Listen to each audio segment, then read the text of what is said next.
Alors, bonsoir tout le monde, bonsoir, bonsoir. Je me présente, je suis Jean-Noël Nguessan et nous allons commencer notre série de webinaires. Aujourd'hui, on reçoit un grand homme, on reçoit un géant, on reçoit un lourd, comme il aime le dire. Et je ne vais pas prendre assez de temps. Je dis déjà merci à ceux qui sont connectés. N'hésitez pas à partager le direct dans votre réseau. On va le faire, nous aussi, de notre côté tout à l'heure. Vous savez, euh, comme on a l'habitude de faire, c'est une séance très interactive qu'on souhaite avoir avec vous, avec toute cette communauté-là de personnes branchées aux quatre coins du monde. Venez, on va partager ensemble, on va zoomer sur nos différentes passions et c'est en cela qu'on va justement se bonifier davantage. Michael, tu prendras le temps justement de te présenter, mais c'est encore pour moi l'occasion de te dire merci. Merci vraiment parce que tu as mis ton temps de côté. Déjà pour nous, ce n'est pas évident le décalage horaire. On est très conscient de cela. Et aujourd'hui, te recevoir, c'est une fierté pour nous parce que tu as beaucoup à nous dire, tu as beaucoup à nous apprendre. On a besoin d'être boosté par justement tout ce que tu as déjà fait. Je pense que tu es la personne la mieux habilitée pour justement parler de ce bout-là. Bref, nous allons parler d'un thème très important. Je me souviens de la dernière édition de la journée du code que nous avons organisée dans une université, la plus grande université virtuelle justement du pays, en Côte d'Ivoire d'ailleurs.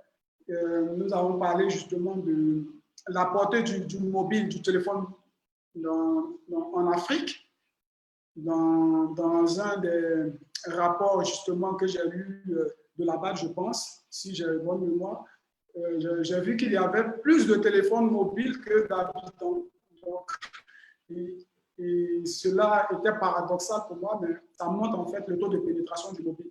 Donc, ce soir, cet échange va nous permettre justement, Michael, nous, de pouvoir te poser toutes sortes de questions pour pouvoir comprendre vraiment non seulement les aspects techniques, mais aussi les aspects théoriques et même marketing, business, si tu veux. Et c'est en cela qu'on va tous grandir. Bref, anime ta session comme tu peux, comme tu veux. Je n'hésiterai pas, si j'ai l'occasion de répondre sur certains aspects. Et puis bon, c'est ensemble qu'on va arriver. Donc, merci d'être là. Je te passe la parole et puis voilà. Déjà, tout d'abord, merci Jean-Noël. Déjà, merci pour l'invitation. Donc, on avait pu échanger grâce au réseau aussi 10 000 codeurs que j'ai rejoint en mars, si je ne dis pas de bêtises, ouais, en mars dernier, donc il n'y a pas longtemps. Et j'ai été séduit par là, parce que j'avais rencontré le fondateur Douglas déjà quelques années auparavant. Et, euh, et je me suis dit, que finalement, on a peut-être les mêmes ambitions, la même volonté, parce que moi, je suis originaire de la Martinique, j'ai 37 ans aujourd'hui. Et, aussi bien pour la Martinique, aussi bien pour l'Afrique, je pense qu'on a envie de faire les mêmes choses. Quand on regarde l'Afrique et les Antilles, c'est pas la même taille du tout, mais on a les mêmes problématiques. Et le fait de savoir qu'on a aussi nous, parce que c'est la même chose, et l'initiative, c'est pour ça aussi que je l'ai rejoint et que je l'ai partagé, c'est que on doit mettre aussi en avant les talents. Alors, c'est vrai que si je résume après mon parcours, c'est vrai qu'après 10 ans, moi, j'ai commencé le mobile quand c'était le début, hein, quand l'iPhone sortait. Donc, c'était fin 2009, début 2010, quand je commence. Et à ce moment-là, on ne savait pas trop ce qu'il fallait faire. Les réseaux de télécommunications, ils n'étaient pas développés comme ça l'est aujourd'hui. On parle de 4G, bientôt de 5G et tout ça. Et on a vu, en tout cas, je pense que pour ceux qui ont grandi avec les smartphones ou les téléphones portables, ils ont vu l'évolution de tout ça, que ce soit aussi bien au niveau matériel et aussi bien au niveau des forfaits téléphoniques ou des possibilités, hein. Par exemple, en Afrique, je sais que les payer avec son smartphone, voilà, c'est des choses qui sont dans les usages qui sont communs. Et on a vu comment le monde des applications a été bouleversé grâce un petit peu à tout ça, hein. Parce qu'il faut se rappeler, à l'époque, on était encore envoyé des SMS qui coûtaient 15 centimes à chaque fois qu'on envoyait. Aujourd'hui, on est dans l'ère de tout, du tout illimité. Donc, c'est sûr qu'il y a plein de choses qui ont changé. Pour, pour me présenter aussi rapidement, c'est-à-dire qu'il y a plein de choses qui m'ont emmené de la France jusqu'à la Silicon Valley.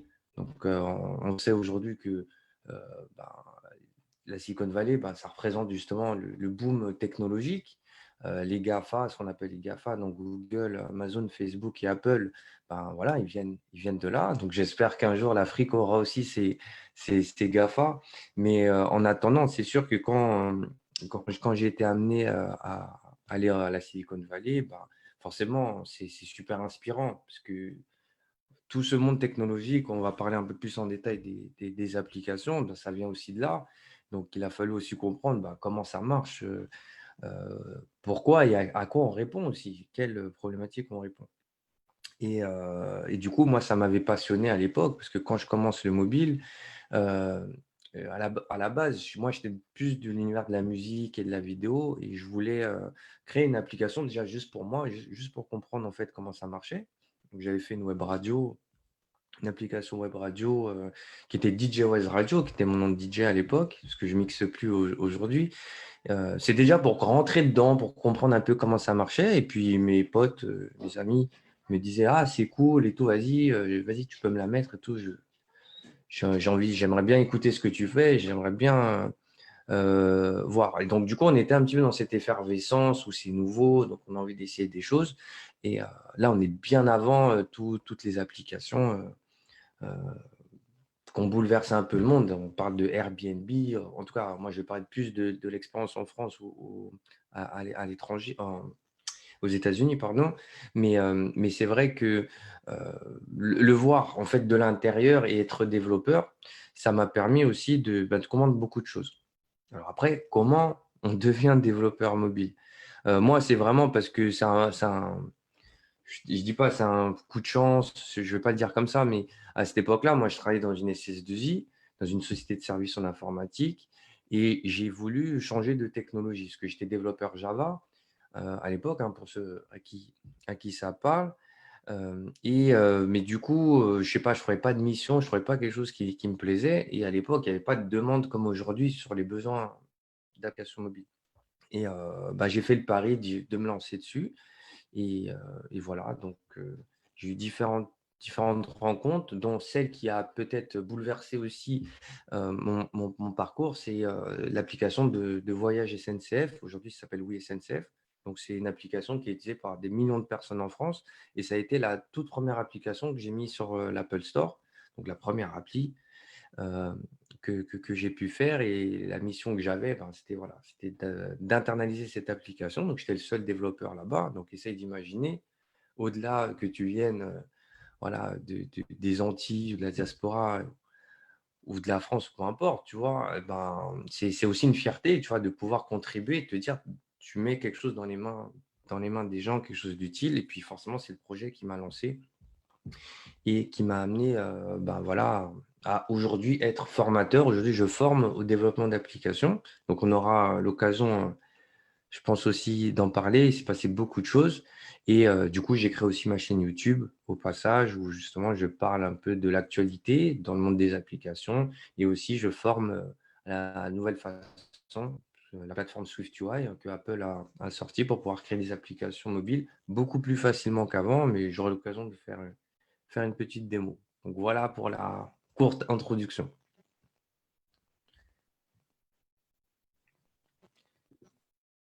Ok, c'est tranquille. Euh, Aussi, nous allons passer à la deuxième phase, puisque c'est 3 temps pour ceux qui nous ont pris en cours. Notre série de webinaires est structurée en 3 étapes. La première étape, c'est justement une partie théorique couplée à la présentation de l'invité. La seconde partie, elle est un peu plus technique, qui nous permet justement de toucher les aspects techniques, de parler technique. Et la troisième série sinon la troisième vague, c'est là que nous allons poser les questions, c'est là que nous allons réellement interagir avec l'intervenant et on va apprendre beaucoup de lui. Donc, Michael, je te passe encore la parole pour que tu puisses en fait continuer dans ton feeling. Merci. Ouais, alors, merci. Alors, ben, comme tu as dit, hein, par rapport à la structure, donc dans la première partie qui va être aussi large aussi, parce qu'il y a tant à dire, il y a tellement de choses à dire dans l'univers des applications mobiles. La première chose déjà que j'ai envie de partager, bon, on est en 2020 et aujourd'hui, on a vu que les consommations sur une application mobile ont dépassé largement celles sur le web. J'ai plus tous les chiffres en tête, mais je crois que Jean-Noël, tu disais que en Afrique, il y a plus de téléphones dans certaines parties que d'habitants. Et donc ça, je trouve ça qui est déjà énorme, mais on a vu que la société, elle a été bouleversée par rapport à ça. Aujourd'hui, alors c'est même plus de la théorie, hein, là, on est vraiment dans le monde réel. Aujourd'hui, c'est vrai que se dire que ben, il me faut une application pour mon business ou j'ai besoin d'une application mobile pour avoir accès à l'information rapidement, etc. Voilà, ça amène à réfléchir à comment on fait en fait, comment on fait techniquement et comment on va apprendre. Euh, L'ambition, je pense aussi de ce webinaire et de pouvoir partager aussi avec tous les auditeurs, c'est un petit peu, qu'est-ce que c'est vraiment, tu vois, parce que c'est quoi la différence avec un site web parce que moi, on me pose énormément de questions par rapport à ça. Et aujourd'hui, ce que je peux juste te dire, c'est que notre façon de consommer l'Internet a changé. Notre consommation d'interagir un petit peu avec l'information, on voit bien que euh, le mobile, il présente plusieurs avantages, à savoir d'avoir de l'information par là où on se trouve. C'est pour ça qu'on parle beaucoup de géolocalisation. On parle beaucoup de notifications, c'est avoir des infos. C'est-à-dire que c'est pas nous qui allons chercher l'information, c'est l'application qui nous la donne. Donc, on a aussi cette relation d'instantanéité qui nous est fournie par des applications mobiles qui n'étaient pas possibles, en tout cas qui ne se faisaient pas avec le web. Donc, du coup, ça a changé nos usages, etc. On a vu l'évolution des GPS, par exemple, pour s'orienter, pour pouvoir, ne serait-ce que naviguer. À l'époque, voilà, mon père, il avait le bouquin, hein. Il avait ça, il avait le plan, et puis il s'arrêtait, et puis il regardait. Aujourd'hui, non, ça c'est fini. C'est qu'on est arrivé dans ce besoin aussi d'instantanéité, de rapidité. Ce qui fait que les applications mobiles aussi, elles ont modifié nos façons d'interagir. Une application mobile, comme vous savez, ça nous permet aussi de faire plusieurs choses. Maintenant, on peut se connecter avec sa banque, on peut faire des virements, on peut faire des Western Union, on peut en quelques clics, donc avec une certaine expérience qui est assez intéressante, on peut réserver un hôtel, on peut commander une voiture. C'est qu'aujourd'hui, les cas d'usage, il y en a tellement que maintenant, on arrive à comprendre ce qu'on peut faire. Combien d'applications il y a aujourd'hui? Aujourd'hui, je crois, il y en a plus de 2,5 millions. Je ne sais même plus. Sur Android, il y a plus de 6000 modèles de téléphones différents dans le monde, alors que sur iOS, vu que c'est l'écosystème Apple, ça va être limité aux iPhone, iPhone SE, etc. Donc, on est sur une dizaine contre des milliers, ce qui fait que le nombre aussi d'appareils sur iOS, aussi, il y en a beaucoup moins. Moi, ma spécialité, c'est le développement Apple, bien sûr, d'Android. Et ensuite, il y a aussi l'autre question, c'est OK, moi j'ai envie de faire une application. Qu'est-ce que je dois utiliser? Comment je fais? Alors pareil, encore un sujet qui est assez large, c'est que pour répondre à tout ça, parce qu'il faut savoir que Windows Phone, le système n'existe plus. Donc Microsoft l'a abandonné parce que voilà, c'était trop concurrentiel pour s'aligner avec Google, par exemple. Et du coup, ce qui fait qu'aujourd'hui, iOS et Android, c'est 100% du marché mondial. Donc, forcément, que quand on fait une application, on veut être partout, on demande à être sur les deux plateformes. Comment on fait pour être sur les deux plateformes? Pour être sur les deux plateformes, en fait, alors soit tu as deux développeurs, un qui va faire la partie iOS, l'autre qui fait la partie Android, ou tu peux utiliser d'autres plateformes, ce qu'on appelle les plateformes hybrides. Il y a React Native, il y a Flutter, et il y en a d'autres qui répondent en fait à ça, qui nécessitent d'avoir plus des compétences. C'est-à-dire que c'est plus facile d'avoir des compétences dev web et les porter et utiliser ces plateformes-là pour faire des applis. Je parlerai aussi des différences, aussi des avantages, des inconvénients, puisque forcément, il y en a. Euh, les premiers, c'est par rapport à l'expérience utilisateur et l'autre par rapport au coût aussi de développement. Parce que si on rentre un peu plus dans le détail, on s'aperçoit que comme les compétences sont rares, forcément, elles sont aussi plus chères. Ça, c'est sur la partie marché. Donc, je pense, comme tu as compris, hein, le pouvoir des applis, c'est celui, ben, tu vois, dans la main, c'est savoir cette sensation de pouvoir contrôler et de se dire, voilà, je maîtrise mon environnement, je maîtrise ce qui est autour de moi. Et ça, c'est vraiment ce qui a vraiment bouleversé sur ces dernières années, vraiment l'usage du mobile. Bah, je pense qu'aujourd'hui, voilà, il est plus à démontrer. Maintenant, sur des aspects, si je vais parler maintenant plus d'expérience personnelle, sur des aspects business. Alors, ça ne veut pas dire que ça y est, j'ai fait une application, c'est bon, j'ai réussi ma vie, c'est bon. Il y a toujours la réalité qui est à qui je m'adresse, tu vois, la cible. Quand on fait une application, on a peut-être une vision globale, hein, une vision ou d'une problématique très précise, mais, mais est-ce que ces personnes-là à qui cette application s'adresse, est-ce que je vais pouvoir y répondre convenablement aux attentes de mes utilisateurs? Donc, une application, c'est pas que de la technique. C'est pas que du code, en fait. Quand on veut faire une application, souvent, c'est un projet aussi qui va autour, qui va demander ben, forcément un savoir-faire. Il faut savoir faire. Ça, c'est la première chose. Et le deuxième point, je pense, c'est avoir une bonne équipe. Parce qu'on peut faire des choses tout seul. Beaucoup l'ont fait, hein, surtout ceux qui étaient là au début. Mais c'est vrai que si on veut vendre, on veut commercer et aller plus loin, aujourd'hui, c'est simple, hein, tu crées une application. Ton application, elle va être parmi les 2,5 millions d'applications qui existent déjà. Comment tu fais pour sortir du lot, comment tu fais pour être visible, etc. Donc forcément, il y a plein de choses qui vont aller avec les réseaux sociaux ou des médias, tu vois, etc. Et aussi une audience qui est engagée dans ton projet. Alors, j'ai deux exemples personnels. C'est-à-dire, j'ai réussi à mettre deux applications que j'ai fait pour la Martinique. Une pour le Tour des Yoles, qui s'appelle YOL 365, hein, elle est toujours disponible sur l'App Store. Je pourrais mettre le lien dans la description.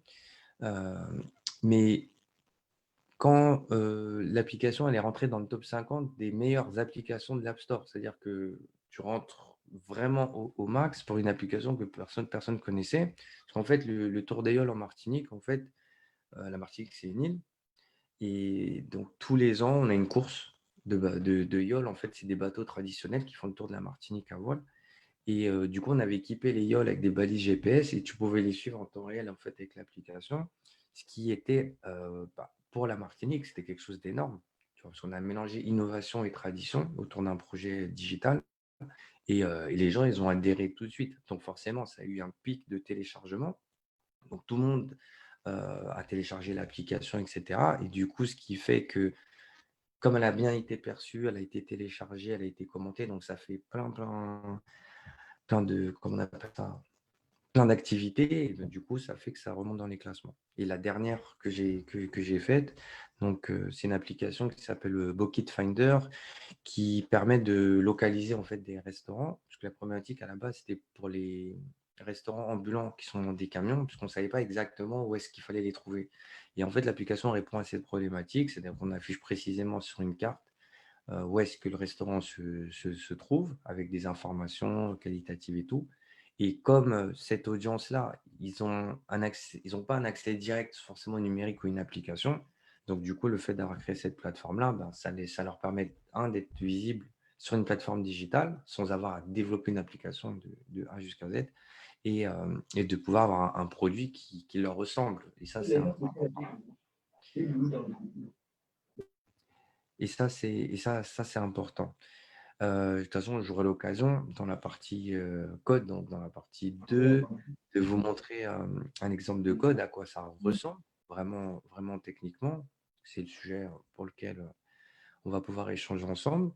Et voilà, mais il y a tellement de choses, comme je disais, il y a tellement de choses à dire sur le monde des applications il y a le monde iOS, il y a le monde Android aussi, parce que c'est deux développements différents à la fin pour essayer de faire le même produit. Comme je disais, aujourd'hui, on ne peut plus trop s'affranchir. Peut-être que c'est peut-être un tout petit peu différent, peut-être sur le marché africain. Je ne le connais pas encore, mais je me dis que d'abord, Android, vu que c'est le cœur premier, ça peut suffire déjà pour démarrer, pour être honnête. On n'est pas obligé d'avoir les deux tout de suite. Même si je sais que ça évolue, voilà, maintenant, les iPhones, les prix ont baissé et tout. Mais ce que je pense qui est important, c'est d'avoir en tête que faut s'adresser au marché dans lequel on est. Ça sert à rien de te mettre plus, parce que tu vois, si je te dis, ouais, faut faire un copier-coller de ce que les Américains ils font, les Américains, ils répondent à ce qui se passe chez eux, déjà. Tu vois, ils répondent pas d'abord à ce qui va se passer en Afrique ou en France ou en Chine, encore moins en Chine. Donc, donc voilà. Et après, on pourra parler aussi de stratégie, aussi marketing, aussi comment on se démarque, parce que ça, c'est des choses que moi, j'ai réussi à mettre en place et aussi à faire qui fait qu'après, tes applications, elles sont mieux vues, elles sont mieux identifiées et les gens, vont être plus réactifs. Je vous ferai un petit point aussi, spécial après sur l'expérience utilisateur, mais ouais, il y a beaucoup de choses. Il y a beaucoup de choses. Un point encore qui est intéressant, le pouvoir des applications, alors ça va peut-être intéresser certains, mais le pouvoir de l'application, c'est aussi, gagner de l'argent aussi.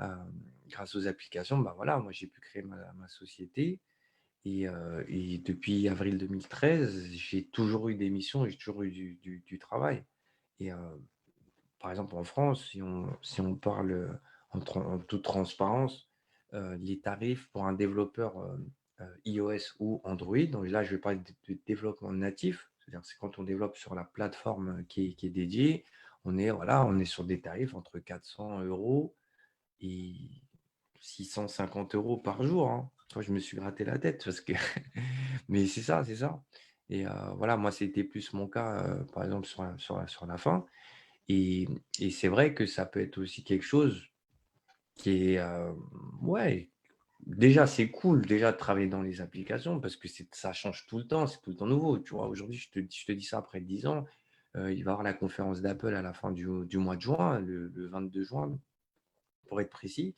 et ils vont encore annoncer des nouveaux trucs. Donc, tu vois, ça va encore changer. On a déjà changé la façon de faire. On change encore les moyens techniques. Quand on voit ce qu'on peut faire avec l'intelligence artificielle qui est embarquée dans le mobile, on se dit, il y a pas de limite. Et pour moi, le pouvoir des applications mobiles, c'est un, de pouvoir gagner de l'argent, clairement. Aujourd'hui, parce que les profils sont rares, parce que la demande, elle est forte aussi. Donc, clairement, on peut gagner bien sa vie, hein, clairement. Et le pouvoir des applications, c'est de pouvoir changer le monde à sa façon. Et ça, c'est pour moi, c'est énorme. Il n'y a rien qui t'empêche, tu vois, tu ouvres ton ordi, tu crées un nouveau projet et tu te dis, vas-y, moi aussi. Et moi, c'est ça que je trouve énorme euh, dans l'écosystème. Il est toujours dynamique, il évolue plus justement que la partie web. Les langages, eux, n'évoluent pas trop, mais la technologie, elle évolue. Et imaginez, alors, si je prends l'exemple, euh, par exemple, ça c'est un iPhone 11 Pro, donc ça c'est le dernier. J'ai presque envie de dire c'est peut-être le plus cher, mais c'est vrai que quand on regarde ça, c'est des ordinateurs. C'est même plus des téléphones, enfin, on dit smartphone, mais c'est même plus ça. C'est le pouvoir, c'est surtout celui que donne aussi l'appareil. Donc la combinaison matérielle, hop là, la combinaison matérielle et logicielle, c'est ce qui fait qu'on arrive à créer des choses aussi qui sont assez puissantes, très puissantes. Donc, tu vois, il y a beaucoup de choses, hein. Les applications mobiles, il y a beaucoup, beaucoup, beaucoup de choses à dire, beaucoup de choses à faire. Un dernier point aussi, alors là, je te partage une anecdote, c'est que en 2017, il y a 3 ans, il s'est passé beaucoup de choses. Alors, pour ceux qui sont déjà allés sur ma chaîne YouTube, j'ai pu rencontrer Mark Zuckerberg, le patron de Facebook, à la conférence F8, c'est la conférence de Facebook pour les développeurs, c'était en Californie. Et je suis tombé par hasard sur lui. En plus, bon, la rencontre, elle est assez énorme Donc forcément, bon, comme il y a la sécurité, tu peux pas trop parler en privé ou en direct, mais si tu dis, ben, tu l'as fait, tu vois, tu es au bon endroit et tu t'es pas trompé. Et aujourd'hui, c'est sûr que si on a envie d'avancer et se rapprocher des numéros un, bah, c'est sûr que voilà, c'est des placements aussi spontanés parce que moi, je suis un peu comme ça. C'est-à-dire que grâce aux applications, le pouvoir des applications aussi, qui est le thème d'aujourd'hui, c'est que ça m'a permis de voyager aussi énormément. Grâce aux applications, bah, j'ai pu aller sur des salons, j'ai pu aller, voilà, j'ai pu aller à plein, plein, plein d'endroits. Je suis parti au CES de Las Vegas, donc c'est le plus grand salon d'électronique au monde. Rencontrer des gens qui sont dans ce qu'on appelle l'IoT, les objets connectés. Déjà en 2015, on se posait la question, mais qu'est-ce qu'on fait avec ça? Aujourd'hui, on voit que on court pas en acheter, mais il rentre automatiquement chez nous. Par exemple, c'est ton frigo qui est connecté ou c'est ta télé qui est connectée. Et on peut voir qu'avec une application mobile, encore une fois, on peut piloter maintenant des objets qui sont à distance de n'importe où. Quand la 5G sortira, on refera une autre discussion. J'espère, Jean-Noël, on parlera un petit peu des transformations grâce aussi à l'accès au réseau. Mais c'est vrai que ces différentes rencontres, bah, ça te fait grandir, ça te fait bah, prendre confiance en toi et te dire qu'en fait, c'est possible. Alors qu'au début, tu pars juste d'une idée, tu vois, qui était juste comme ça. Donc, et pouvoir le partager aujourd'hui avec les frères d'Afrique aussi. Partager aussi avec vous aussi cette expérience-là, c'est juste de montrer que c'est possible. Tu sais, moi, je viens des quartiers, je viens de banlieue parisienne, tu vois. Donc, on ne vient pas d'un endroit qui est si différent, tu vois. On est peut-être, d'une certaine façon, je dis pas mis à l'écart parce que, quand tu te bouges, c'est pas le sentiment, tu vois, qu'on a, mais c'est de se dire que si on fait des actions si on fait des actions, bien sûr, tu as plus de chances d'y arriver. Donc, maintenant que moi, j'ai passé cette porte-là, bah là, je la laisse un peu ouverte pour essayer de faire entrer les petits frères, tu vois, pour qu'eux, ils puissent voir aussi, qu'ils puissent faire leur avis. Maintenant, c'est vrai que la formation, ça m'amène à prendre plus de recul. C'est vrai que je développe moins aujourd'hui, mais ça me permet déjà de me dire, bah comment je peux être utile et pouvoir bah, former justement à faire des applications mobiles. Donc, c'est pour ça qu'hésitez pas à noter vos questions parce qu'il y a tellement de, comme je dis, il y a tellement de choses à dire que le webinaire, je pense qu'il peut durer longtemps. Mais en tout cas, voilà, pour la première partie, je pense que ces choses-là, voilà, elles sont intéressantes en tout cas déjà de partager cette partie de parcours et ensuite ben, de pouvoir ben, laisser une ouverture sur l'avenir aussi et de voir après ce qu'on peut faire ensemble. Comme je disais, les vidéos, j'en fais beaucoup sur ma chaîne YouTube. Je partagerai aussi le lien, parce que je parle de mon expérience. Il y a une vidéo que je vais faire aussi sur les différences entre le natif et l'hybride. Justement, qu'est-ce que c'est? Ça, c'est une question qui va être technique. Donc, je vais la laisser pour la partie technique. Et, euh, et voilà, quoi. En tout cas, c'est cool. Moi, j'aime le mobile. Donc, passionné.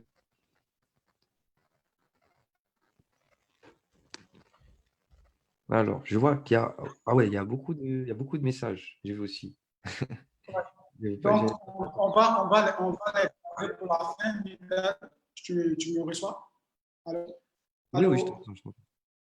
Parfait. Donc, on va les garder pour la fin. S'il te D'accord. plaît, est-ce que tu pourrais justement nous partager une petite application où tu aimerais rentrer un peu dans le code pour nous faire savourer quelque chose? Ça serait très bien pour nous. Merci. Ouais, ouais, ouais, ouais. Alors, bah, attends, je vais partager mon écran.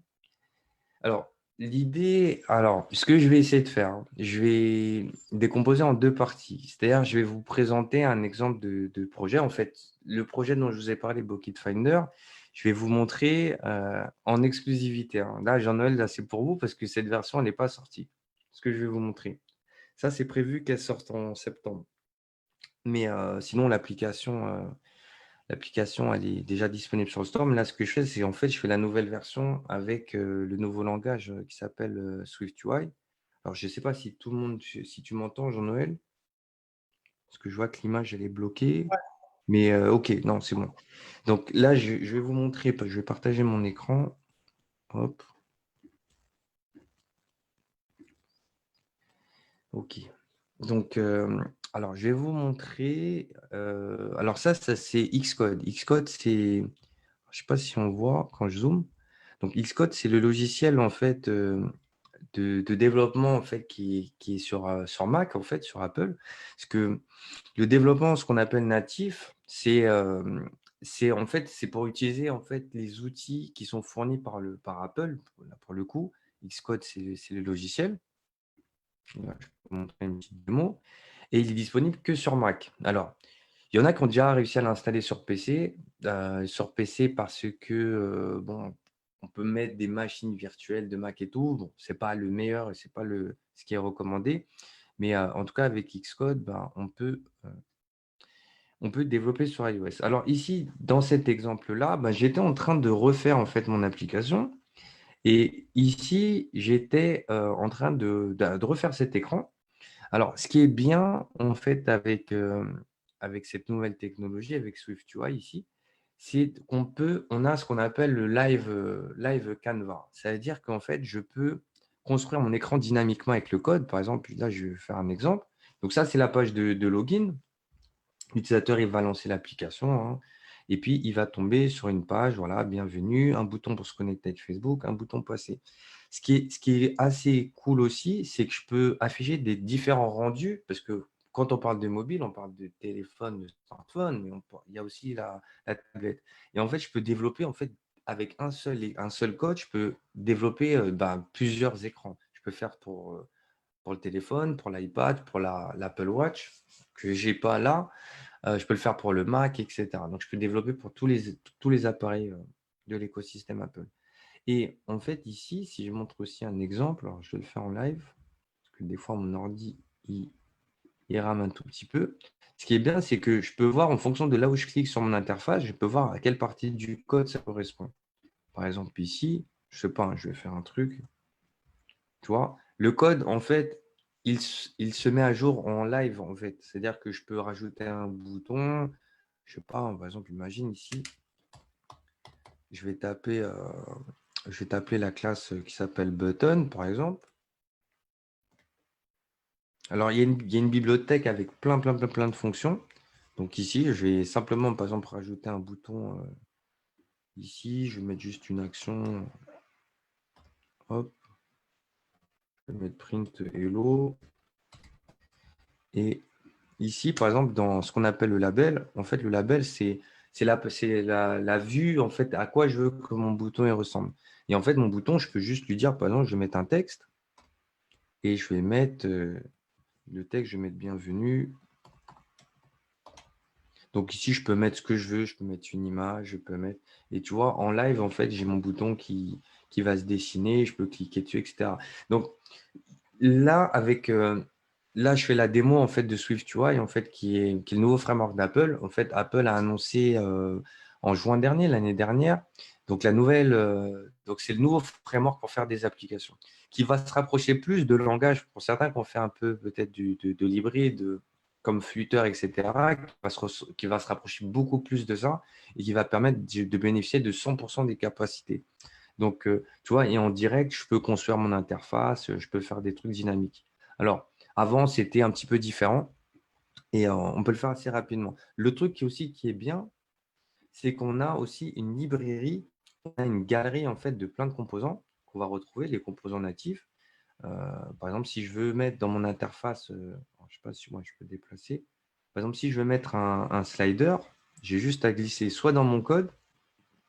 Si je le mets en dessous du bouton Facebook, tu vas voir qu'il va apparaître ici. Alors là, il n'est pas calibré spécialement, mais le principe de drag and drop, ça on le retrouve beaucoup en fait dans l'écosystème Mac, permet de construire aussi rapidement des interfaces. Il y a plusieurs avantages. Alors là, je vais ouvrir par exemple un exemple ici. J'ai plusieurs écrans qui sont différents. Parce que là, je vous montre une application qui est en cours de développement. Tac. Donc, dites-vous que celle-là sera prête pour le mois de septembre. Là, je vais vous montrer un autre truc. Donc là, donc ça, le live canvas, c'est quand on développe, quand on débug, on peut voir directement le rendu que ça donne pendant qu'on code. Mais en fait, le vrai truc, c'est de le lancer soit sur un vrai téléphone, soit de le lancer dans ce qu'on appelle le simulateur, hein. C'est l'émulateur qui permet de voir le résultat. Voilà, par exemple, là, je vais le lancer. Là, je vais vous montrer normalement un exemple qui va être beaucoup plus complet. Parce que l'idée de l'application, en fait, c'est d'afficher en fait des restaurants qui vont avoir différents types. Voilà. Donc là, on est en France. Mais je vais vous faire une petite. Attends, je vais faire une petite surprise parce que si je dis pas de bêtises, ça bouge. Voilà. Donc je vais dézoomer comme ça. Et j'en ai un. Et j'ai réussi à trouver un bouquet en Afrique, à Lomé exactement. Alors, s'il y en a, n'hésitez pas à me dire hein, si vous connaissez des bouquets en Afrique. Mais je vais prendre par exemple celui de Lomé. Et en fait, là, je vais pouvoir en fait afficher des informations donc, avec un moteur de recherche. Donc ici, qu'on va pouvoir associer avec donc une recherche sur des mots-clés, par exemple.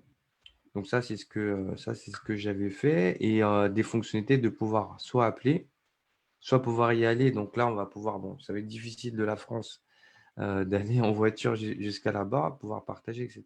Donc ça, c'est une application en fait qui se veut simple, donc qui se base d'abord sur la géolocalisation et qui se base sur, par exemple, sur une source de données, parce qu'on parle aussi de connexion avec ce qu'on appelle les fichiers JSON ou JSON, ça dépend comment on l'appelle. Et en fait, ici, ma source de données, en fait, ici que j'ai la liste de tous mes restaurants. Alors là, j'en ai énormément si je descends. Mais ce qui est important pour moi ici, c'est d'avoir au moins les informations sur la latitude et la longitude de chaque restaurant, parce que c'est ça que je vais utiliser pour pouvoir les représenter. Et si je vous montre un exemple, parce que entre le code et ça, entre la source de données et l'application, il y a beaucoup de choses entre les deux. Si je traduis, par exemple, ce fichier-là, comment je le traduis? En fait, je vais avoir ce qu'on appelle une classe, je vais avoir un fichier ici. Alors, ils sont rangés dans des sous-dossiers, mais je vais faire un exemple simple. Si je prends mon dossier modèle, voilà. Je prends mon dossier modèle, j'ai un modèle restaurant. Mon modèle restaurant, je vais juste fermer ça. Voilà.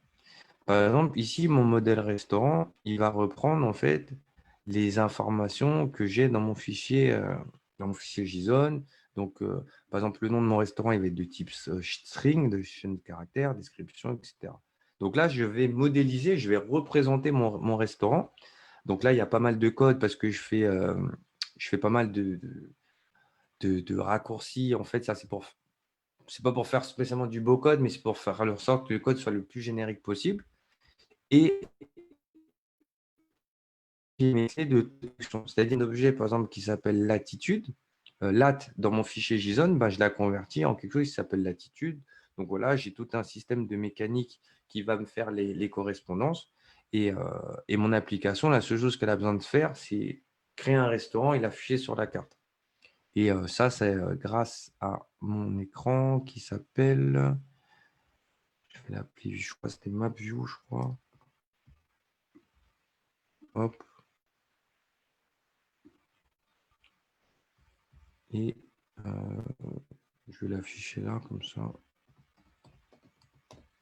Ça, vous allez pouvoir la voir en vrai.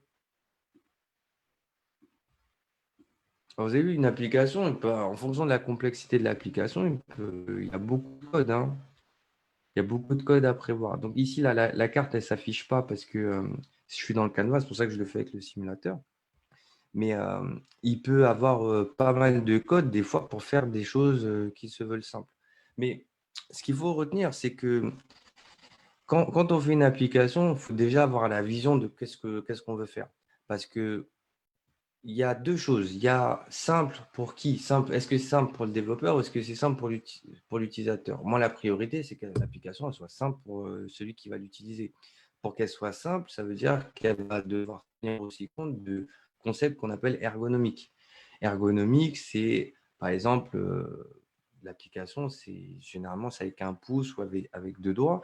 Par exemple, avoir un slider pour avoir accès aux informations, des boutons qui sont assez simples, des choses qu'on va afficher en plein écran. Et c'est pour ça que dans cette nouvelle version en fait, de mon application, j'ai voulu faire en sorte de réduire tout ce qui est navigation et de pouvoir avoir des choses qui soient assez dynamiques. Alors, tu vois, si je vais à Paris, si je zoome, j'ai beaucoup de choses. Et pour les amateurs de poulet, je vous recommande une adresse, c'est Stand Boucané. Donc voilà, ça c'est une spécialité aussi qu'on a aux Antilles, le poulet boucané. Ça c'est top. Donc ça, c'était l'exemple, voilà, un exemple d'application que j'ai fait. J'en ai avec plus de classes aussi, parce que j'ai beaucoup de projets. Et ce que je voulais faire aussi avec le code, c'est je vais vous montrer comment on crée un nouveau projet sur Xcode. Donc, je fais un nouveau projet en fait qui va être vierge. Ce qui est bien aussi sur iOS, c'est que quand on crée un nouveau projet, on a aussi des projets qui sont déjà préfaits. C'est-à-dire que si on veut créer un jeu, une application de réalité augmentée ou une application basée par exemple sur les documents, on a déjà des templates qui sont tout faits. Là, je vais faire une application simple. Je vais l'appeler J2Code.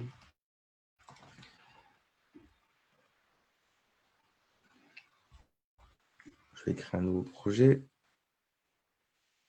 Nouveau projet, en fait, ça apparaît comme ça. Par défaut, en fait, ça va être un écran qui va être vierge. Mais là, je vais vous montrer comment on peut faire des choses aussi assez simplement. Alors, je vais essayer de faire un truc. Le temps que ça charge, je vais remettre le partage d'écran. Jean-Noël, si tu es là, j'ai une petite question pour toi. Ok. Alors, je vais essayer de télécharger un logo de J2Code. Alors, je ne sais pas si tu en avais un. Je voulais faire un petit test en live. Ok. Donc, je te l'envoie. Sinon, je peux essayer d'en télécharger un. Si tu en as un, si tu peux me l'envoyer comme ça, je vais essayer de faire une page. En fait, là, ce qu'on va essayer de faire, je vais vous montrer comment on peut faire une page de login, quoi, une page d'accueil. Et je voulais faire la démo avec Tu, tu, J2Code, justement. tu le veux en PNG, c'est ça? Ouais, PNG, ouais, si tu l'as, Ok, parfait. tu peux m'envoyer. Tu préfères le blanc ou le noir? Euh, Mets-moi le noir, s'il te plaît. Ok, parfait. Comme ça va être sur fond blanc, Ok, c'est bon dans la discussion. tac. Du live, voilà, c'est live coding, hein. Ok, merci. Alors, je vais la télécharger et je vais remettre le partage d'écran. Ok, parfait. Alors, attends, je vais l'enregistrer. Donc, je vous le fais en live, hein. Euh, Tac. Ok, parfait. Alors, je me remets en partage d'écran. Hop, hop, hop, hop, hop. Ok. C'était pas celui-là, c'était celui-là. Ok. Alors, attends, parce que là, vous voyez mon écran? Ouais, c'est bon. Parfait, c'est bon. Ok. Donc, là, je vais faire un exemple qui est simple. Je vois, il y a des dessins sur mon écran, mais quelqu'un qui a fait une fusée SpaceX. Alors, ok, alors attends, parce qu'il faut que j'aille dans. Ok.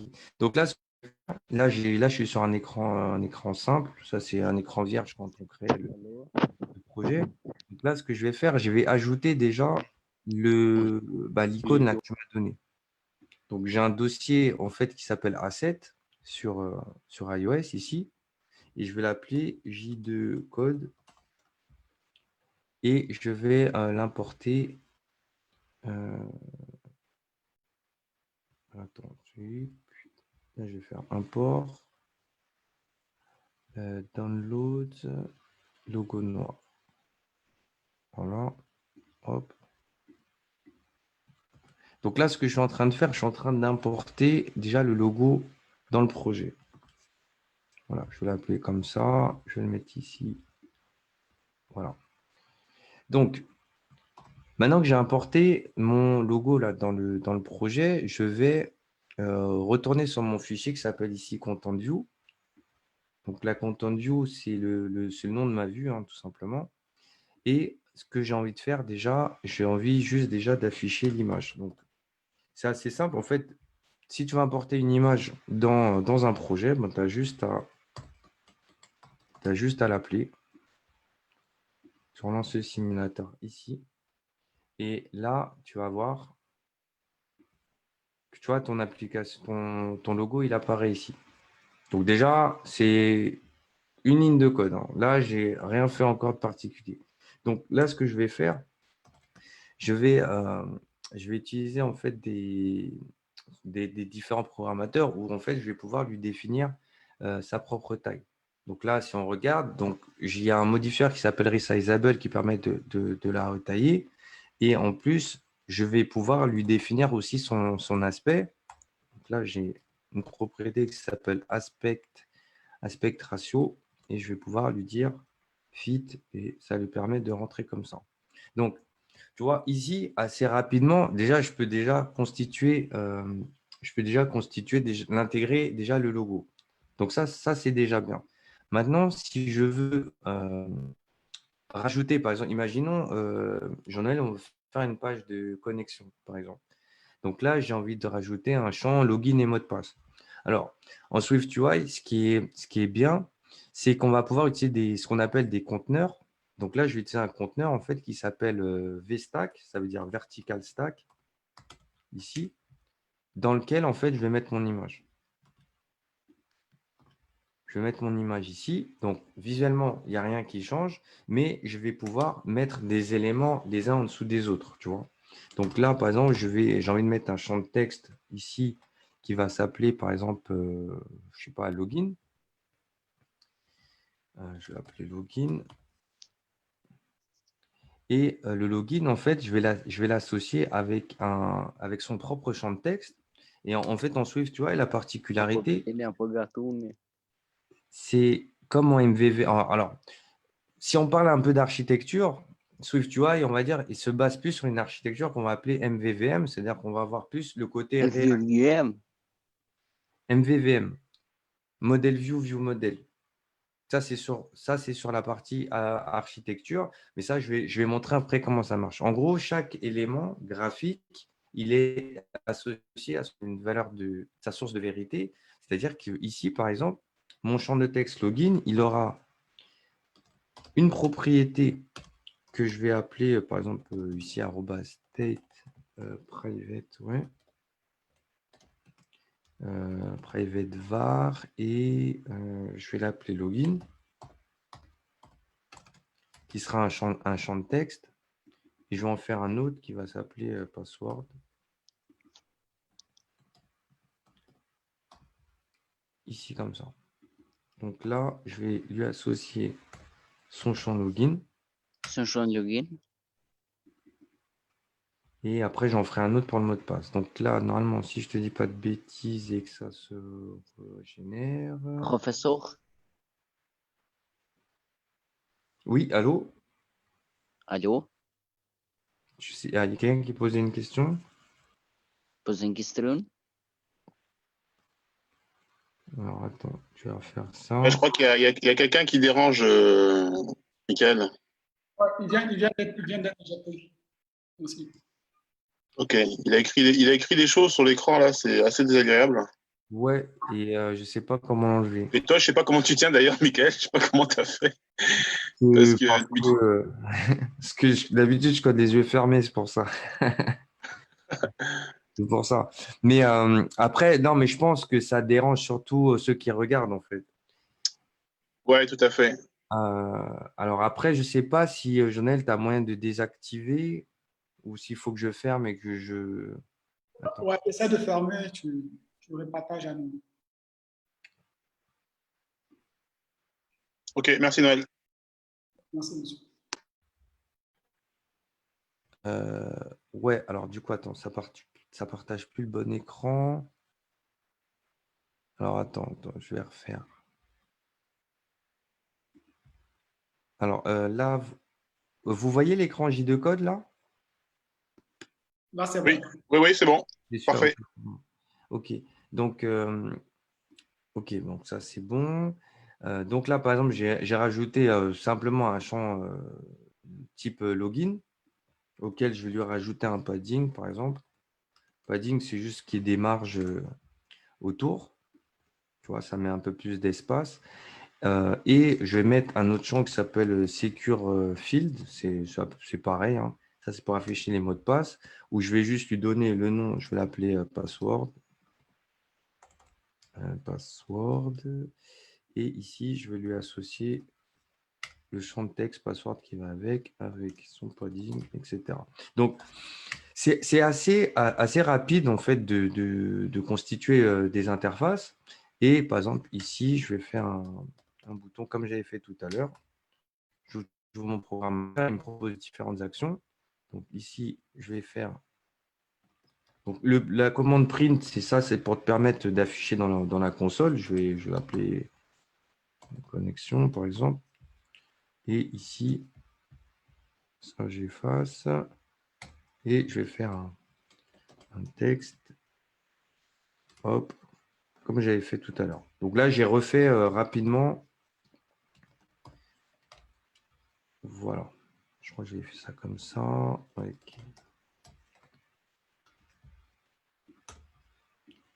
Voilà. Et ensuite, lui, je peux lui mettre…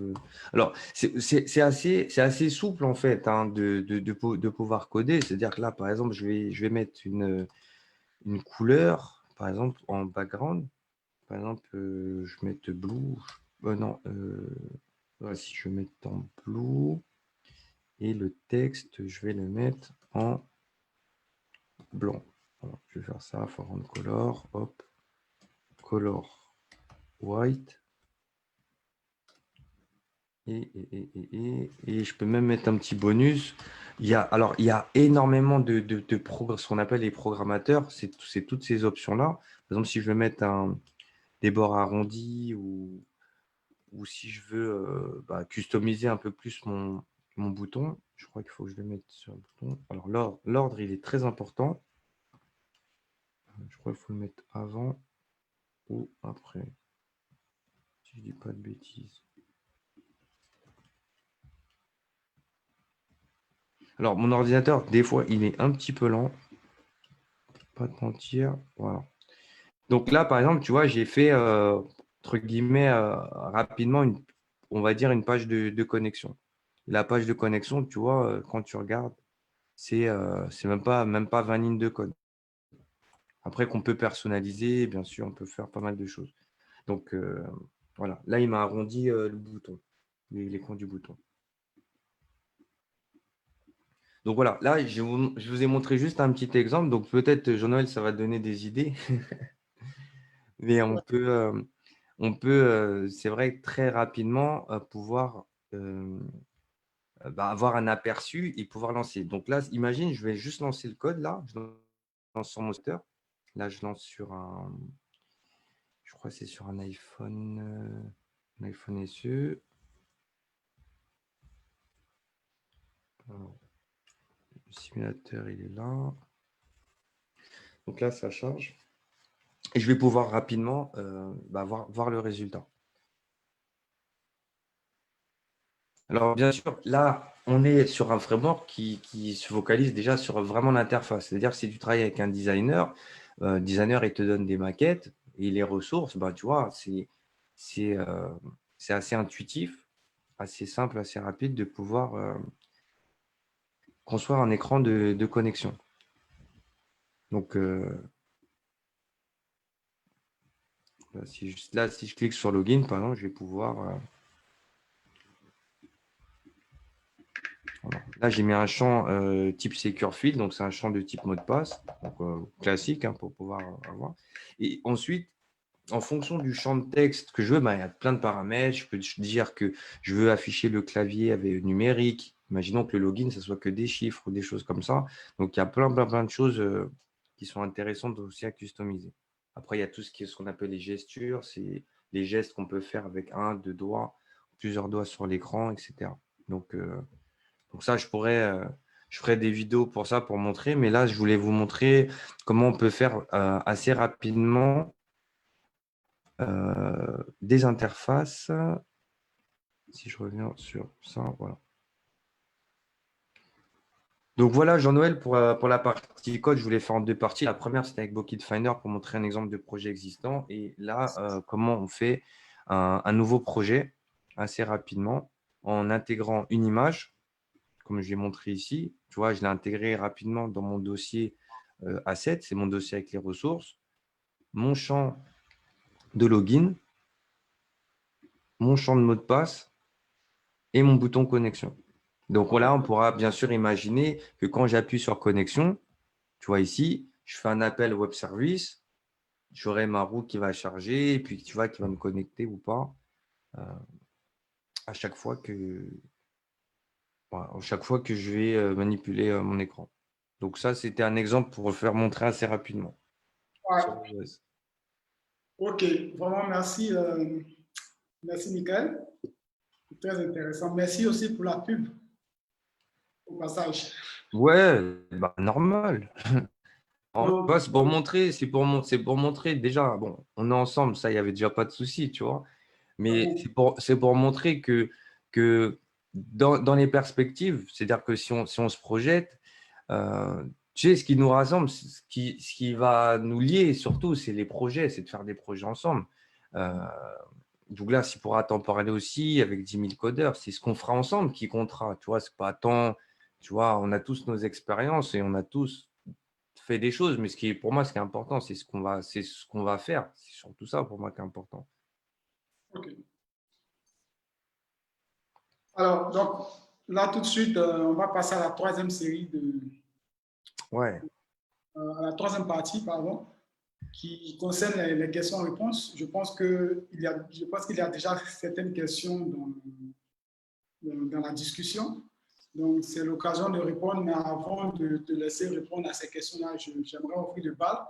Et voilà. Moi, aujourd'hui, avec la démo, avec les explications, je suis intéressé à voir un peu quelle est ta démarche, en fait, quand tu es en face d'un projet mobile. Quelle est la démarche que tu appliques avant même de commencer à coder? Quelle est ta démarche que tu appliques? Donc, après ça, tu pourras répondre aux autres questions. Merci. Oui, alors, c'est ben, c'est même la meilleure question. C'est ça, parce que pour moi, le code, c'est le choix technique, tu vois, il va en dernier. La première chose que je demande, parce que souvent, la première question qu'on demande, on me dit, voilà, bonjour, je voudrais une application, ça coûte combien? J'ai l'occasion de répondre à ça avec un exemple assez simple. C'est quand je réponds, ça coûte combien une maison? Cet exemple-là, je le fais à chaque fois parce que, en fait, quand on n'arrive pas à s'identifier à quelque chose, les applications, tout le monde ne connaît pas, on ne sait pas comment ça se passe, mais quand on ramène à quelque chose de plus concret, bah, les gens ils disent bah oui, mais ça dépend, tu vois, ça dépend. Si tu veux un jardin, un appartement, ça dépend du nombre de pièces, etc., etc. Donc on sait représenter ça et on sait qu'une maison coûte plus ou moins cher en fonction de sa superficie, du nombre de pièces, etc. Moi, ce que je pose d'abord comme question, c'est est-ce que tu veux que ton application elle soit disponible sur tous les supports? Première question. La plupart du temps, c'est oui. Donc, tous les supports, on est d'accord, c'est iOS, Android aujourd'hui. On ne parle plus d'autres plateformes. Donc, on va aller après, on va dans la deuxième question. Avant d'arriver au choix technique, et on va arriver sur les solutions hybrides, etc. C'est d'accord, tu veux ça, est-ce que tu veux, ok, d'accord, est-ce que tu veux que les gens aient une page de connexion? Ah oui, oui, il faut qu'ils se connectent avec Facebook et Twitter et ceci et cela. Ok, je note.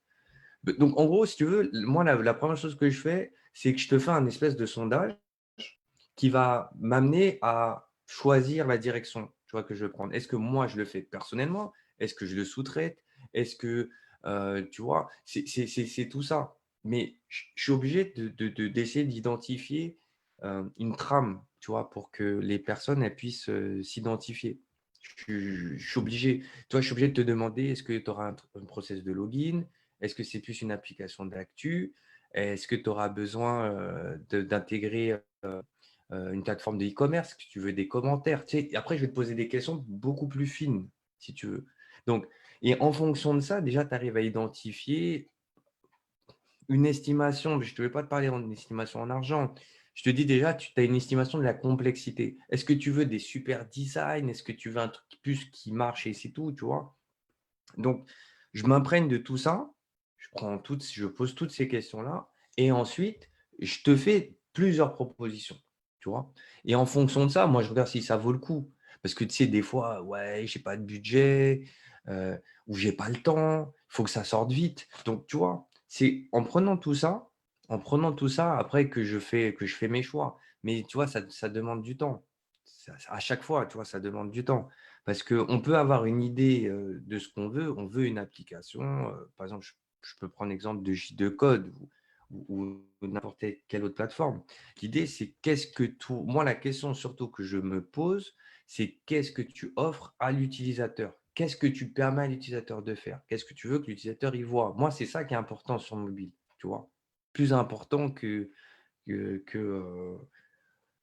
ouais, que combien ça coûte, tu vois? Je veux dire, si tu y crois aussi suffisamment, parce que c'est bien, tu sais, j'ai eu beaucoup de projets, beaucoup de gens me disent: «Ouais, je vais faire une appli», ils croyaient même pas, tu vois? Ils sont pas à fond dedans. Donc si tu es plus motivé qu'eux, tu vois?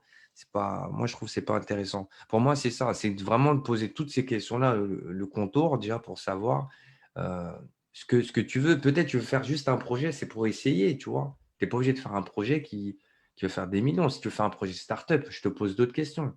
Donc c'est un long travail hein, d'études, de questions. Ouais, c'est moi, c'est comme ça. Et à la fin, je te dis, bon, prends cette direction, ou ça, je te le fais, ou soit va voir lui, tu vois. Donc voilà, c'est ça. Ok, merci. Donc, n'hésitez pas, les gars, ouvrez vos micros. Si vous avez des questions, vous pouvez les poser maintenant. Aussi, pour ceux qui nous suivent sur Facebook, n'hésitez pas à poser les questions. On va retransmettre les questions à Michael. Merci.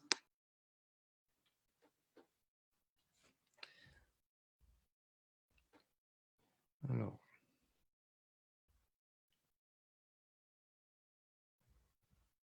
donc si les micros ils sont ouverts, n'hésitez pas. Je regarde en même temps, Jonel, je regarde aussi la liste. Ouais. Il y a les différents liens.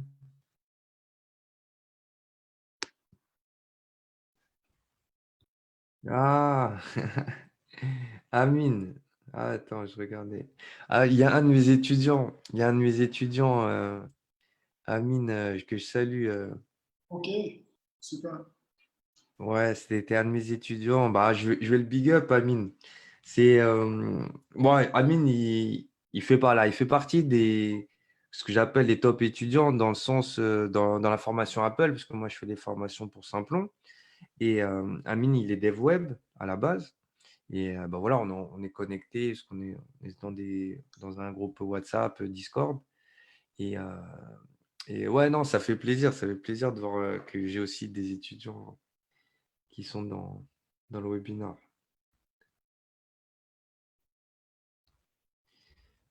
Alors après, il y a des gens, bon, après, il y a des commentaires qui sont pas spécialement intéressants. Je précise, hein, parce que bon, ça commence par suck. C'est pas intéressant. Alors, il y a Dieudonné Auré, je crois, hein, Ouais. qui a mis, j'ai l'impression de voir un peu flûteur dedans. Alors, je faisais un peu le parallèle. Parce que Swift, justement, alors Apple n'aime pas quand on compare ça avec d'autres langages, mais dans l'idée de la notion de réactive, tu vois. iOS, ça a toujours été basé sur une programmation plus itérative, tu sais, c'est du if-else, etc. Fallait gérer avec des frameworks des choses un peu plus asynchrones. Et il y avait certaines dépendances avec l'architecture MVC, en fait, avec la notion de contrôleur qui fait le lien entre la vue et le modèle. Mais c'est sûr que cette approche-là, elle a permis d'enlever une cloison, on va dire. Elle a enlevé une cloison qui permet d'avoir des interfaces où les composants, maintenant, ils sont indépendants, ils peuvent fonctionner de façon plus réactive. Et sur certains aspects, ça ressemble à Flutter. Et c'est pour ça que moi, si je mise sur SwiftUI, parce qu'aujourd'hui, soyons aussi clairs, parce que j'en ai pas parlé tout à l'heure, sur le marché, aujourd'hui, 99, peut-être 7%, 99,7% des applications sont faites avec UIKit, qui est le framework original. Ce que je vous ai montré là, c'est encore nouveau, ça va faire 1 an que ça a été présenté en bêta, mais ça, vous n'allez pas le faire en entreprise tout de suite. Donc, c'est vrai, il faut aussi le dire, quelqu'un qui commence l'apprentissage sur iOS, moi, je leur recommande de commencer avec ça, parce que ça, c'est le futur, c'est la suite, et c'est une bonne façon de rentrer dans l'écosystème iOS. Par contre, aujourd'hui, si tu cherches un travail, tu dis que tu n'as fait que du SwiftUI, ben, c'est peut-être pas encore peut-être en entreprise. En tout cas, pour les enjeux de l'entreprise, c'est peut-être pas encore la techno.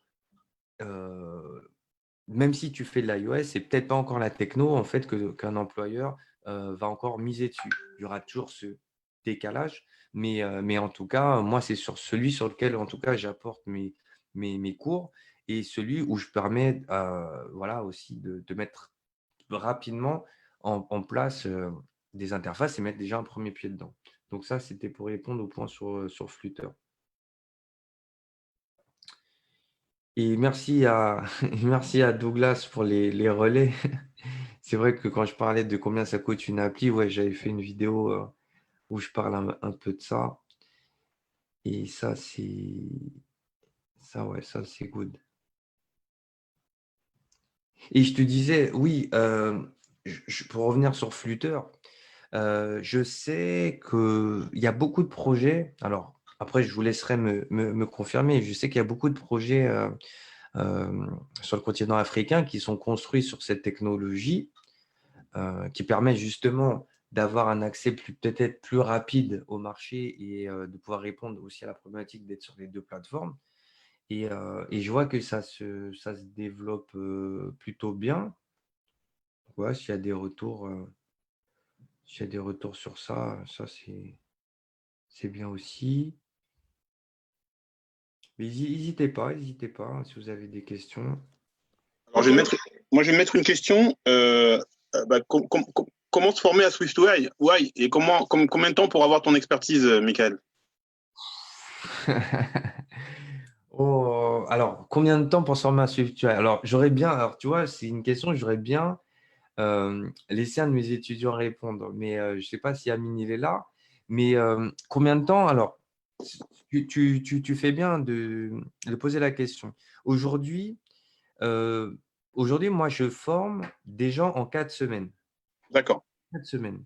Avec le programme d'Apple, là, celui que je porte. 4 semaines, en fait, c'est pas 4 semaines intensives que de code, hein. C'est Ouais. 4 semaines où on va avoir une vision qui va être la première semaine sur la partie plus design, réflexion du concept. Donc, tu vas travailler sur ton concept, tu vas rechercher les questions, tu vas le creuser. Semaine 2 et 3, tu vas faire les bases de Swift, qui est le langage pour développer avec SwiftUI. et SwiftUI qui est la partie graphique. Donc, tu vois, c'est les deux, puisque Swift, c'est le langage un peu comme le Java ou le Python ou le JavaScript. C'est le langage, en fait, où tu vas découvrir ce que c'est une variable, une constante, une fonction, les concepts qu'on va retrouver en programmation. Donc, avec le langage. Et après, SwiftUI, c'est vraiment la partie pour concevoir des interfaces. Parce que les expériences mobiles, elles sont beaucoup liées aux interfaces. Souvent, quand on dit l'application elle est bien, c'est que, toi, il y a ce petit truc de gesture du touch, d'accès, qu'on va pouvoir retrouver grâce à ces technologies-là. Ça c'est plutôt cool. Après, SwiftUI, il y a la partie simple. Là, ce que je vous ai montré, on peut faire des interfaces simples. Et après, il y a des parties qui sont quand même un peu plus avancées. Si on veut faire des choses plus génériques, des choses comme ça. Donc, moi, je pense, d'un point de vue formateur, que 2 mois où tu fais que ça, ouais, largement. Largement, tu peux être autonome en 2 mois. Mais en faisant beaucoup de mini-challenges, c'est-à-dire quand je dis mini-challenge, c'est des projets, je ne sais pas, parce que c'est beaucoup la pratique. Hein. Ce n'est pas juste je te donne 2 mois de cours théoriques et après c'est bon. Non, non, non, ce n'est pas ça. C'est de la pratique, c'est de mettre en place des mini-projets, un peu comme ce que je vous ai montré là. Hein. L'exemple de la page de login, ça c'est un mini-projet auquel on va brancher plus, pour la customisation et tout. Donc ça peut être fonction, comme je dis aussi à mes étudiants, en fonction de leur assiduité, ça peut être plus ou moins rapide, ouais. Beaucoup plus rapide qu'avant. Beaucoup plus rapide qu'avant. Ça, c'est une certitude. Donc, au moins 2 mois en plan, c'est large. Et avec quel prérequis? Mes étudiants, il n'y a pas de prérequis. Il n'y a pas de prérequis. C'est beaucoup plus simple. C'est sûr que quand tu as un background de dev web, par exemple, comme ça a été le cas pour moi, mais tu peux apprendre sans aucun prérequis. C'est ça aussi qui est bien avec le programme de formation sur lequel je suis. C'est que tu n'as pas besoin de prérequis techniques pour faire ce programme-là, en tout cas de 4 semaines. Quand tu as un prérequis en fait, non. Quand tu as une expérience de développeur déjà, c'est largement plus simple. C'est sûr que c'est beaucoup plus simple. Mais il n'y a pas de prérequis. Ok, merci. Merci, Douglas. Alors, il y a une autre question qui va un peu dans le même sens. Il y a Canel sur Facebook, Canel CK, qui demande quelle est la courbe d'apprentissage de Swift. Je pense, si on parle de courbe d'apprentissage, je pense que cette courbe d'apprentissage, elle est rapide. Rapide dans le sens, je ne sais pas comment j'aurais pu faire, mais elle est rapide dans le sens où les notions, en fait, Swift, c'est un langage moderne. Si je compare avec Java, Objective-C ou d'autres langages, c'est un langage moderne parce que tous les concepts, ils ont été simplifiés. Ça a été vraiment simplifié aussi bien sur la syntaxe, sur la clarté aussi, sur la clarté du langage. Et c'est aussi un langage aussi qui se veut aussi bien expressif et dit safe. Safe dans le sens où, comme le langage il est fortement aussi typé, on utilise beaucoup de concepts. Après, si j'entre plus dans le détail, pour faciliter en fait la façon de structurer son code, la courbe d'apprentissage, elle est assez rapide. Vu qu'en 4 semaines, comme je disais, avec les formations qu'on fait, les étudiants ils sont en capacité déjà de créer un mini prototype en fin de formation. Parce que l'idée de la formation, de faire une application qui est pour visualiser les étapes nécessaires pour pouvoir développer une application, n'importe quel projet même, j'ai envie de dire. N'importe quel projet. Donc, ouais, c'est rapide. En tout cas, ça peut être rapide, comme je disais, ça dépend de l'assiduité de chacun, quoi. Ouais. Je vois une autre question dans la discussion. Alors,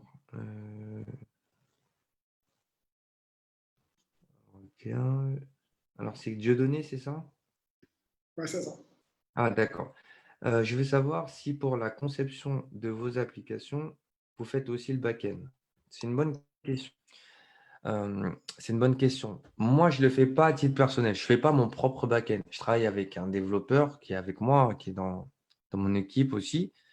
Lui qui est développeur PHP Laravel. sur la plateforme PHP Laravel. Je sais qu'il y a une communauté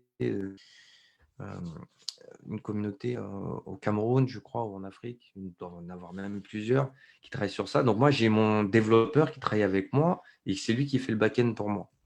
À savoir aussi que, voilà, oui, c'est une bonne question parce que sur une application mobile, on a besoin, parce que l'application, vous avez compris, c'est du front, hein, c'est de l'interface. L'application, elle communique forcément avec un serveur de données ou un back-end. Sur mobile, on a des plateformes comme par exemple Firebase, qui est beaucoup utilisée dans l'écosystème mobile parce que ça évite d'avoir à développer un full back-end ou avoir des compétences de dev full stack, etc. Donc, ouais, c'est important, mais moi, je ne le fais pas personnellement. Je travaille avec un développeur qui s'en occupe. Ouais.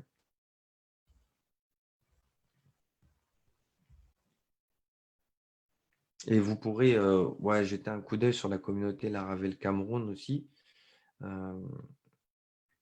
Ouais, ça c'est cool aussi.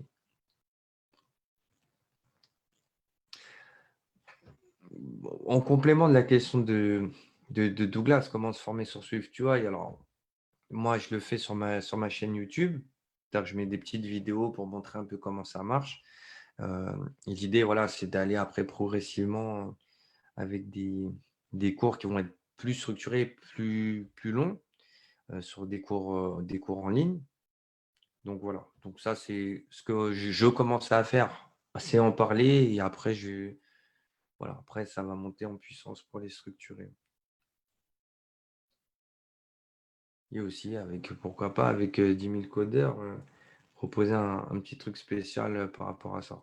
Parce que là en fait il faut que je réfléchisse à la structure de tout ça pour inclure ça aussi dans le parcours d'apprentissage. Parce que le mobile, en fait, ce que je n'avais pas précisé, c'est que quand je dis formation de dev mobile, je prends l'axe iOS pour le faire.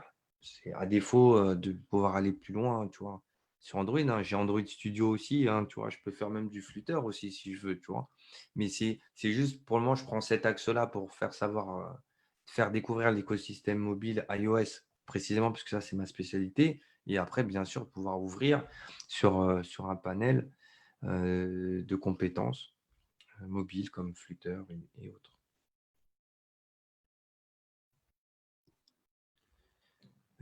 Tac.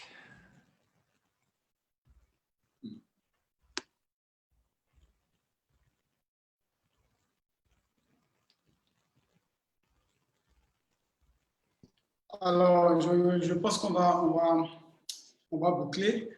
Donc, je tiens déjà à dire merci à tous les participants. Merci d'avoir participé à ce webinaire. Merci particulièrement à toi, Michael. Tout à l'heure, tu auras le mot de fin pour terminer. Donc, avant de terminer cette session, j'aimerais parler justement de la prochaine intervention. Il faut savoir que ces webinaires se font à chaque fois.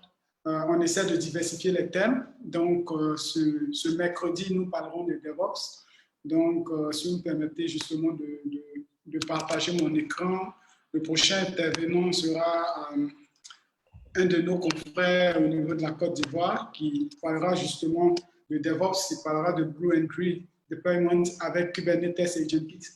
Donc, soyez là, soyez connectés mercredi 10 juin à partir de 21h GMT. C'est Franck Kessé qui est aussi à la tête de son agence digitale et qui est très à fond dans tout ce qui est DevOps et d'autres technos. Donc, ça sera du côté d'Abidjan, 21h GMT. Et voilà. Donc, après,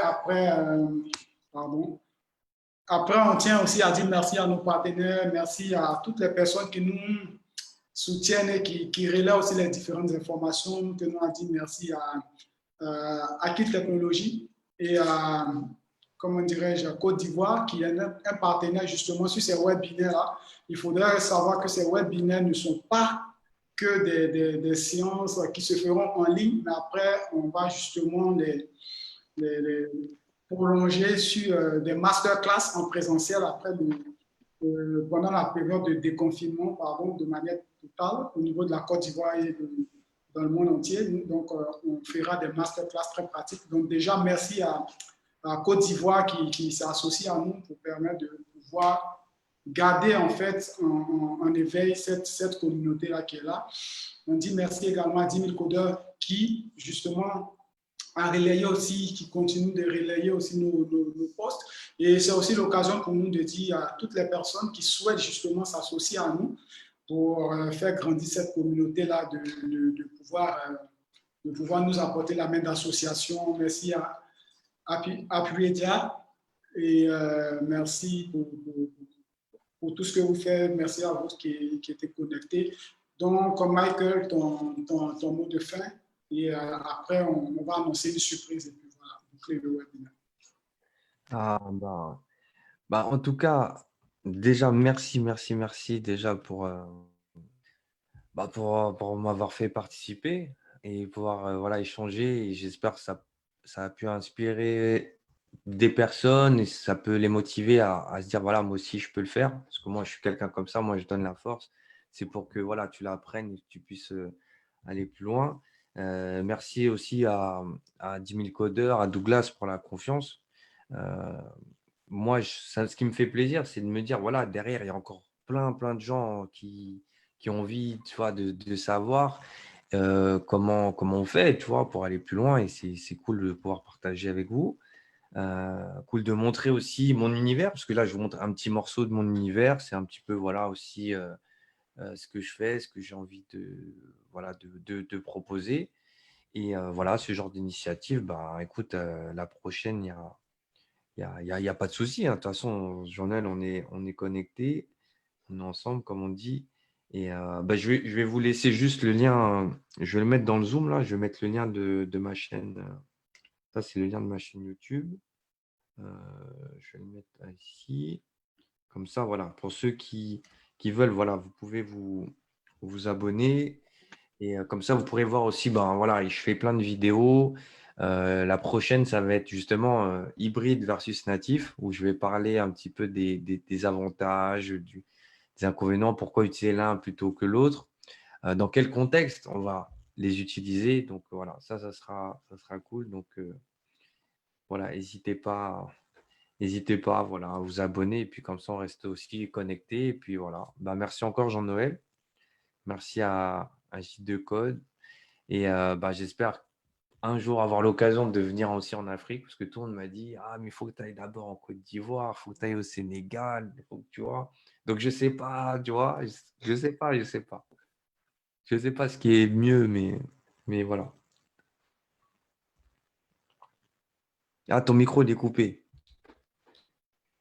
Ouais, à Abidjan d'abord, je ne dirais pas autre chose, je représente 225 d'abord. Donc, voilà, c'est une bonne transition pour nous, pour aussi annoncer la surprise. Aujourd'hui, avec la crise sanitaire, tout ça, et l'effort qu'on a déjà fait, l'effort terrain qu'on a fait, on a pensé justement à une forme d'ubérisation de cette communauté technologique-là. Et on est aussi sollicité un peu partout dans la sous-région. Donc, très prochainement, dans les semaines à venir, dans les jours à venir, on annonce aussi l'arrivée de l'application mobile de la Journée du Code, qui viendrait justement ubériser tout cet écosystème-là. Et j'en dirai pas plus, mais on reste connecté. Certainement, on viendra prendre le pouvoir de ton côté aussi, justement pour bonifier cette application et la déployer sur le App Store. Voilà. Voilà. Oui. Donc, c'était aussi le moment qu'on cherchait pour annoncer l'application mobile. Le thème de cette session tombe à pic. Donc, nous annonçons l'arrivée de l'application mobile. Donc, on annonce à tous ces 3000 participants qu'on a en base de données qu'on entretient dans notre mailing list. Très prochainement, voilà, l'application sera là. Au-delà de l'application, on fera aussi toujours des masterclass, des formations. On fera bien d'autres choses. Nos événements semestriels vont reprendre. Et on espère que cette période de crise sanitaire va passer et puis on va continuer à faire avancer les choses avec la technologie. Donc, sur ce, je tenais à vous dire merci. Merci à tout le monde. Merci. Et puis, n'hésitez pas à aller visiter la chaîne YouTube de Michael. Et puis, je pense que ça va donner la force encore à tout le monde. Donc, merci et puis bonne soirée à tout le monde.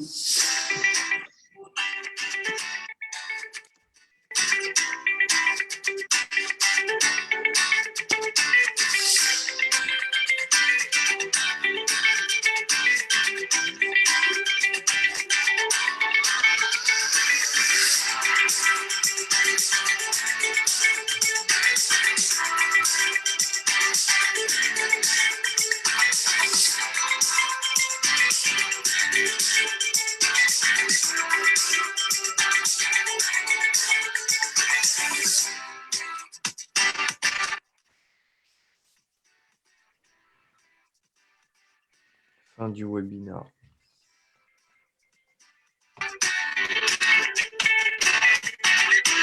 Merci à tout le code. Franchement, Côte d'Ivoire et tout.